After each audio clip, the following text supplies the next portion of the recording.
A principios de la década pasada, en la provincia china de Liaoning, comenzaron a volar montañas, pero no por las canteras ni por las carreteras. Todo lo que cortaban se arrojaba al mar. En total, se arrojaron al agua unos 150 millones de metros cúbicos de lo que antes eran montañas. Había días en los que se vertían 260.000 metros cúbicos, lo que equivale a una pequeña colina. La nueva zona sumergida ocupaba 21 kilómetros cuadrados, lo que equivale a una ciudad entera surgida del océano. Solo que, en este caso, no fue obra de la naturaleza, sino de los ingenieros. ¿Para qué sirve todo esto? Los chinos dicen que así podrán conectar todo el mundo en un solo punto. Según el plan, esto es solo el comienzo de una cadena que podría conectar toda Asia y Europa. Y cuando un país dinamita sus propias montañas para hundirlas en el océano, ya no se trata solo de construcción, es un intento de reescribir la geografía. Ahora vamos a ver qué está pasando allí. La crisis del aeropuerto. En la ciudad china de Dalian se encuentra el aeropuerto internacional de Zhou-Zuisi. Se trata de un aeropuerto que simplemente ha dejado de ser capaz de dar cabida a todo el tráfico que recibe. El número de pasajeros aumenta, la economía de Dalian crece, el turismo también, pero el aeropuerto se ha quedado estancado. Lo que antes era un exceso de tráfico temporal, ahora se ha convertido en un exceso crónico. En los últimos años, por él pasaban entre 16 y 17 millones de pasajeros al año, y en 2018, casi 19 millones. Sobre el papel son cifras normales. En realidad es como si intentaras hacer pasar a toda la ciudad por una estación de metro. Sí, hay aeropuertos que pueden manejar un gran flujo de personas, pero el aeropuerto de Dalian es diferente. Simplemente no está preparado para tanta gente. El aeropuerto solo tiene una pista de aterrizaje, una, para toda la megápolis. Cualquier niebla, viento o simplemente un aterrizaje prolongado y el sistema se derrumba como un dominó. Los pilotos esperan, los aviones dan vueltas. En la sala de control solo se oye una palabra: retraso.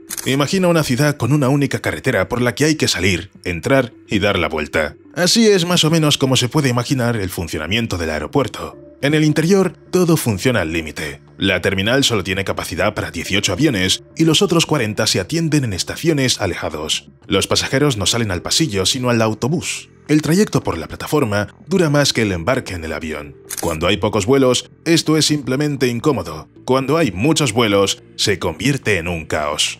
Un solo fallo provoca decenas de retrasos en cadena. Y aquí esto ya se ha convertido en algo habitual. Las autoridades han intentado salvar la situación durante años. Este aeropuerto era inicialmente militar. Se reconstruyó, se amplió, se le añadieron superficies, pero cada vez el crecimiento de la ciudad devoraba todos los esfuerzos. Tan pronto como se resolvía un problema, aparecía otro nuevo. El sistema crecía más rápido de lo que se podía arreglar. Y el principal problema es que el aeropuerto está rodeado por todos lados. Barrios residenciales, fábricas, carreteras. Simplemente no hay terreno libre. ¿Ampliar la pista? Imposible.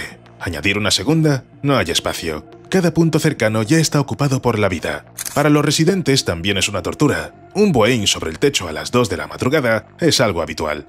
Nadie duerme, pero a cambio se puede llegar a la terminal en 10 minutos. La comodidad y el infierno conviven aquí muy cerca. En algún momento quedó claro, el aeropuerto ya no era un problema, era una trampa. Y entonces China hizo lo que nadie había hecho antes. Voló las montañas y comenzó a arrojarlas al mar. No por furia, sino por salvarse. Así comenzó un proyecto que no solo descongestionaría el aeropuerto, sino que reescribiría el mapa de la costa china. Nueva Tierra. Al este de Dalian, el mar cambió repentinamente de color. Desde las alturas parece como si alguien hubiera vertido allí un río de arena. Pero no es una ilusión óptica, es una obra de construcción. Donde antes brillaba la tranquilidad bahía de Qinzhou, ahora están haciendo una nueva tierra. Los chinos decidieron hacer lo imposible, literalmente, crear tierra donde nunca la hubo. Trazaron el contorno de la futura isla y le dieron un nombre, Dalian Jinzhou Wan. Todo comenzó no con grúas, sino con taladros. Los geólogos pasaron semanas excavando el fondo marino. Tomaron muestras, hicieron perfiles, estudiaron las capas de arena, arcilla y limo, como un médico examina la tomografía de un paciente. Bajo cada capa de agua hay toda una anatomía. Cuando terminaron las investigaciones, los ingenieros chinos pasaron a una de las partes más impresionantes del proyecto. Tenían que cortar una parte del mar. Los trabajadores construyeron un dique circular, un denso muro de piedra y arena de varios kilómetros de largo. Se convirtió en el entorno de la futura isla y en la primera victoria sobre el agua. Detrás de este muro, el mar se colmó, como si hubiera reconocido los límites.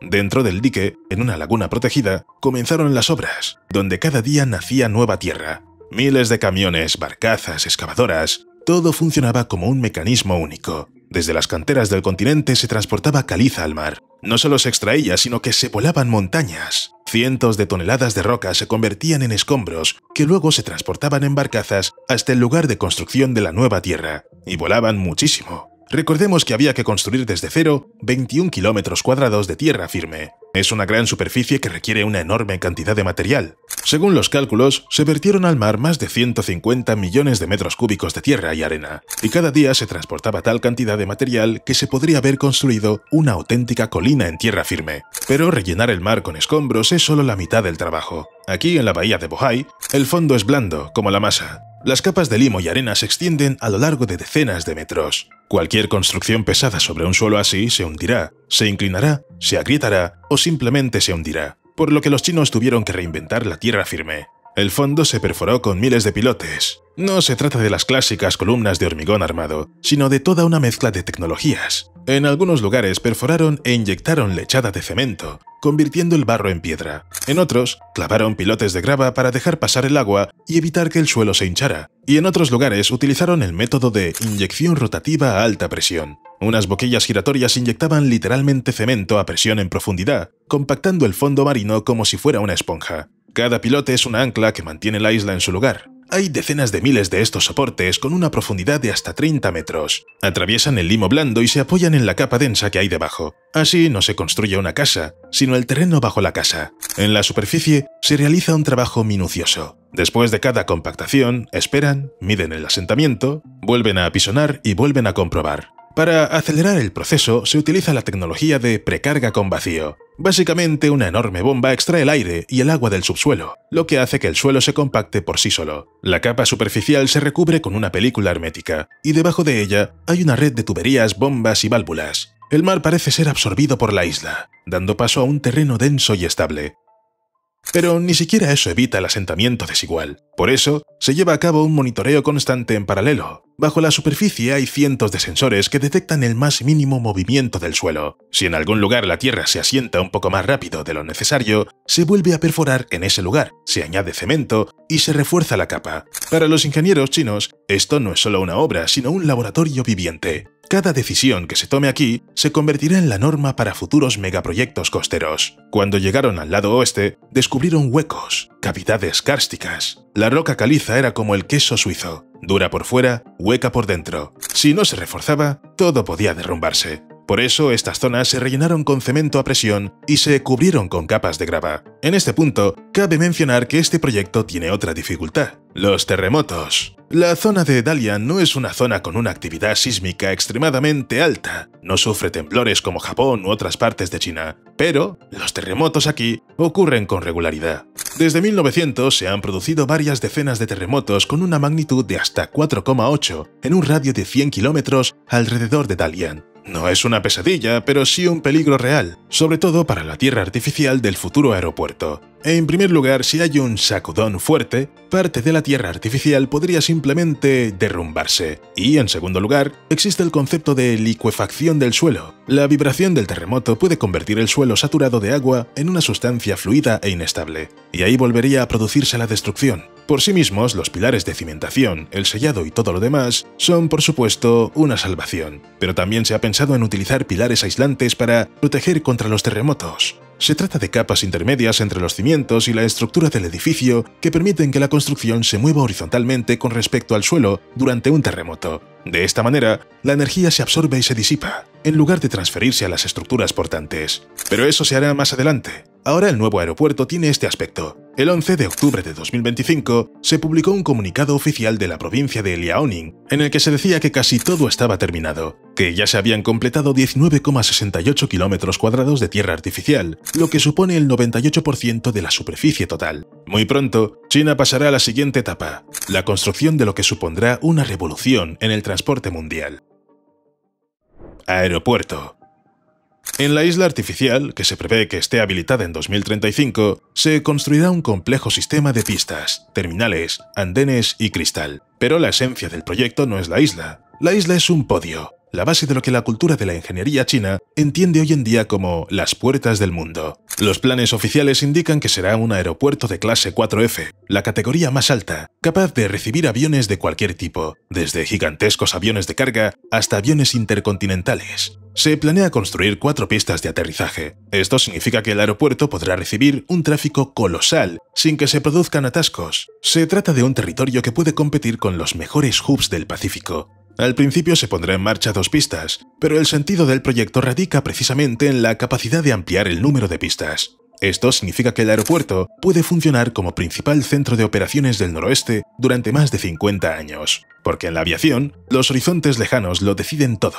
Si tienes espacio para añadir infraestructura, sales ganando. Las terminales no solo serán grandes, serán terminales diseñadas para recibir a decenas de millones de pasajeros al año. Las estimaciones conservadoras apuntan a 43 millones al año en la fase inicial. Las estimaciones más optimistas a unos 70 u 80 millones al año. Y estas cifras están a la altura de los mayores centros de transporte aéreo del mundo. Es decir, Dalian, que en la conciencia colectiva mundial ni siquiera figura en la lista de los principales centros aéreos globales, quiere entrar en ella de un solo salto. Y tecnológicamente es posible. Las terminales chinas de los últimos años pertenecen a otra liga de producción industrial de aeropuertos, donde la arquitectura no es una envoltura decorativa, sino una interfaz de ingeniería para los flujos de personas. En China se comprendió hace tiempo que un aeropuerto no es solo una puerta de entrada para los aviones, sino también un potente escenario urbano de consumo. Por eso se ha planeado crear no solo una zona libre de impuestos, sino un entorno comercial denso. Restaurantes, boutiques de marca, zonas donde los pasajeros puedan pasar 2 o 3 horas de forma interesante, en lugar de sentarse en una silla mirando el panel de salidas. Los pasajeros en tránsito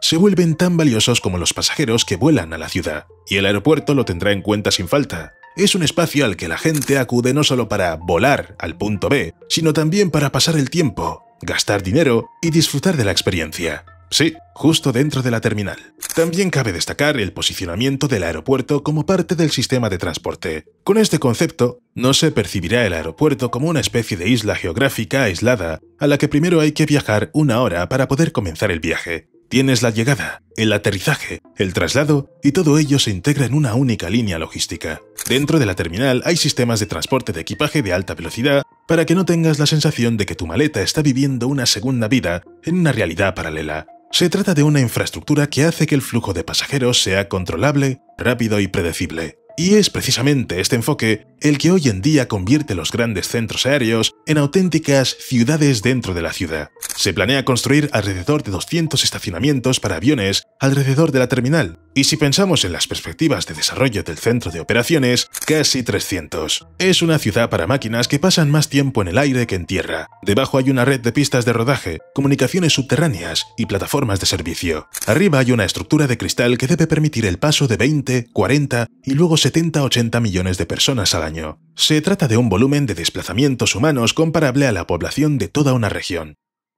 También aparecerá un enorme sector de carga. China entiende perfectamente que sin infraestructura de carga, un aeropuerto no se convierte en un centro regional. El tráfico de pasajeros puede ser enorme, pero es la carga la clave del comercio. El nuevo aeropuerto tendrá capacidad para recibir hasta 550.000 toneladas de carga al año en su primera fase y hasta 1 millón de toneladas tras su ampliación. Y esto afectará instantáneamente a toda la geografía industrial y logística de la región. Dalian no solo se convertirá en un centro portuario marítimo, sino que también será un centro de conexiones entre el norte de Japón, la península de Corea, Rusia, el norte de China y las cadenas industriales internas del país. Ahora respondamos a la pregunta más importante. ¿Qué aportará un megaproyecto de este tipo? En primer lugar, creará lo que se conoce como equilibrio del tráfico aéreo. En la actualidad, el noroeste de China se encuentra regularmente en una posición periférica. Pekín atrae el tráfico, Shanghái atrae el tráfico, Seúl atrae el tráfico, y Dalian se integra por el principio residual. Pero si tienes un aeropuerto con una capacidad de 70 o 80 millones de pasajeros al año y 4 pistas, dejas de ser una periferia. Te conviertes en un centro independiente. A través del nuevo aeropuerto podrán pasar rutas largas o incluso de escala transoceánica. En segundo lugar, es el comienzo de una enorme competencia dentro del noreste de Asia por el tránsito. Japón ha llevado a cabo agresivas reconfiguraciones en los últimos 10 años. Corea del Sur tiene Incheon. China, por su parte, está construyendo la isla de Dalian, no solo para ponerse al día, sino para hacerse con una parte del sistema. Porque la aviación es siempre una lucha. Por los transbordos, por las rutas, por los nodos, y Dalian no quiere ser otro aeropuerto más, sino el punto por el que pasan las rutas principales. En tercer lugar, es una oportunidad para reestructurar la economía de Dalian durante décadas. Alrededor de este tipo de aeropuertos surgen nuevas zonas, nuevos barrios de oficinas, parques tecnológicos. No de inmediato, pero poco a poco el proceso sigue su curso, porque un aeropuerto es un ancla. Donde aparece un centro de conexiones, en 5 o 10 años aparece un nuevo mapa económico. Es precisamente con esta lógica con la que hay que considerar el sentido de la construcción. No se trata de un proyecto bonito, se trata de crear el papel futuro de Dalian en la región. Y hay otra consecuencia que a menudo se olvida. Cuando un país cuenta con un centro neurálgico de primer nivel, automáticamente aumenta el nivel de atractivo para las inversiones en los alrededores. Y para China, en el noreste, esto es especialmente importante, porque durante muchos años esta zona se ha considerado un espacio con una estructura industrial obsoleta. La nueva isla y el aeropuerto le dan a Dalian la oportunidad de entrar en la categoría de ciudades que no solo están en el mapa del mundo, sino que también están empezando a reescribirlo. Sin embargo, como siempre, la revolución del transporte mediante el vertido de millones de toneladas de tierra en la bahía es algo que no podía quedar sin consecuencias negativas. Los problemas del mar de Bohai. La bahía donde se está construyendo el nuevo aeropuerto de Dalian Qinzhou Wan no solo da al mar abierto, sino que se encuentra dentro del mar de Bohai. Y Bohai es una cuenca marina interior cerrada, en la que el agua circula mucho más lentamente que en otros mares cercanos a las costas de China. Cualquier intervención aquí no se dispersa ni desaparece en las grandes aguas. Todo lo que aparece permanece cerca, se concentra, se fija en el espacio como una huella duradera. Esto hace que el mero hecho de elegir este lugar sea 10 veces más delicado que si el proyecto se llevara a cabo en una región con circulación abierta, fuertes corrientes e intercambio de agua transversal. Y lo más terrible es que el mar de Bohai ya tiene enormes problemas ecológicos. Hay mucha gente en las costas del mar. No, muchísima gente. La provincia de Shandong tiene 101 millones de habitantes, Hebei 75 millones, Liaoning tiene 42,5 millones, Tianjin, ciudad de jurisdicción central, casi 14 millones. En total, cerca del mar de Bohai viven 232,6 millones de personas con una industria y una agricultura desarrolladas. Y el resultado lógico. Cada año se vierten al mar casi 6.000 millones de toneladas de aguas residuales,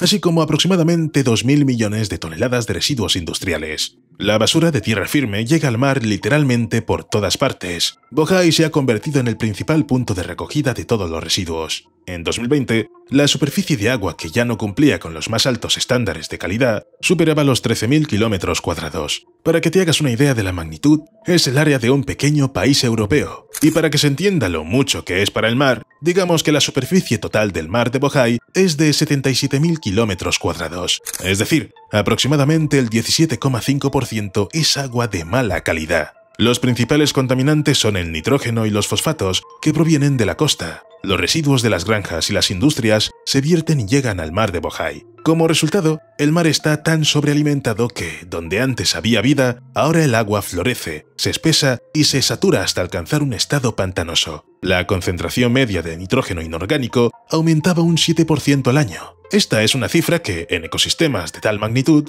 es como si la temperatura corporal de un ser humano aumentara cada año entre 0,2 y 0,3 grados y nadie hiciera nada al respecto. En algún momento, el organismo simplemente entraría en un estado de fiebre crónica. También están las mareas rojas. Se trata de una situación en la que las algas microscópicas comienzan a multiplicarse rápidamente, como un tsunami a nivel del plancton. Llenan el agua de tal manera que ésta cambia literalmente de color, pasando de rojo marrón a verde, dependiendo del tipo de alga. El agua deja de dejar pasar la luz, la concentración de oxígeno cae, los peces mueren y el ecosistema se asfixia. Una catástrofe absoluta para la vida submarina. En 2017, China registró 68 episodios de este tipo, y casi la mitad, 29, se produjeron precisamente en la zona del mar de Bohai. Es una cifra increíblemente alta para un solo cuerpo de agua semicerrado. La superficie total afectada por este fenómeno ese año fue de 3.679 kilómetros cuadrados. Es decir, no se trata de puntos aislados cerca de la costa, sino de enormes extensiones. En esencia, el mar de Bohai se está convirtiendo en un espacio donde la marea roja no es una excepción,